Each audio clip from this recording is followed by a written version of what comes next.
Hello, you're tuned into My Dad Says Audio. If you've been here before, welcome back. If you're new here, welcome.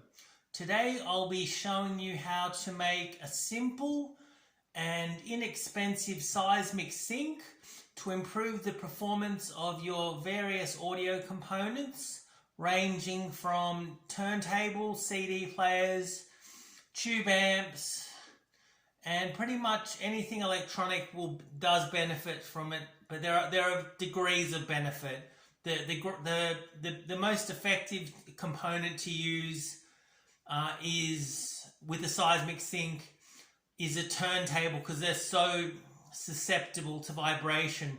So as you can see, you can't see what it's floating on, but it's a slab of granite, I think, just sitting on an inner tube, a lightly or moderately inflated inner tube, and that serves to float the component, and so you get less vibration, and that works in different ways.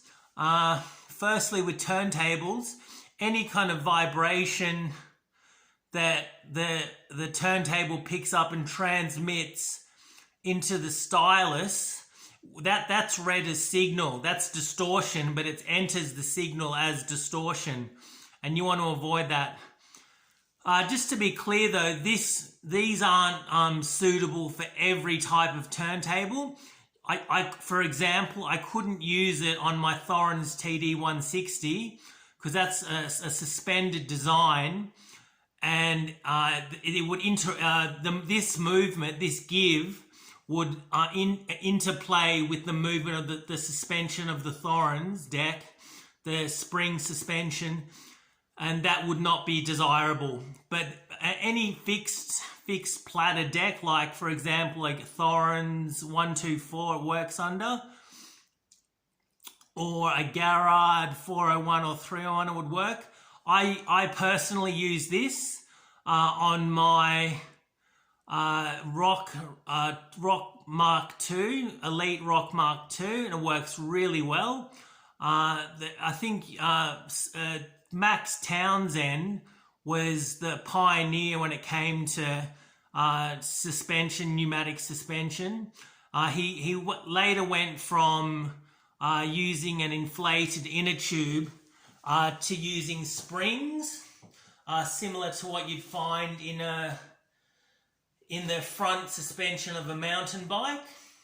Now, this also works under CD players, because if you're playing music, you're sending acoustic energy all through the whole room, and it excites every little square inch of your room, including your components.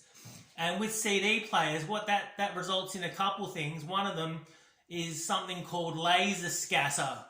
And if you've ever tried to read a book on a bumpy bus ride or a train or in a car, and you see how it's difficult to focus, well, that's what's happening with the laser in a CD player when if it's unisolated, if it's not isolated.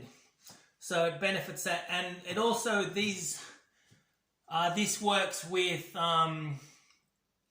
tube gear very well, because tubes are microphonic. If you've ever had a tube component, you can just lightly tap with the back of your fingernail or with a lead pencil on the tube, and you'll hear it come through the speakers as noise.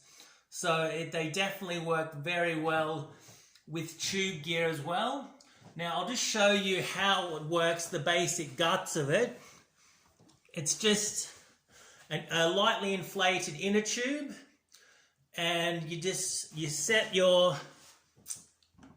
I just use this because I just found this and it was a perfect size for my rock, so I just used it because it was on hand.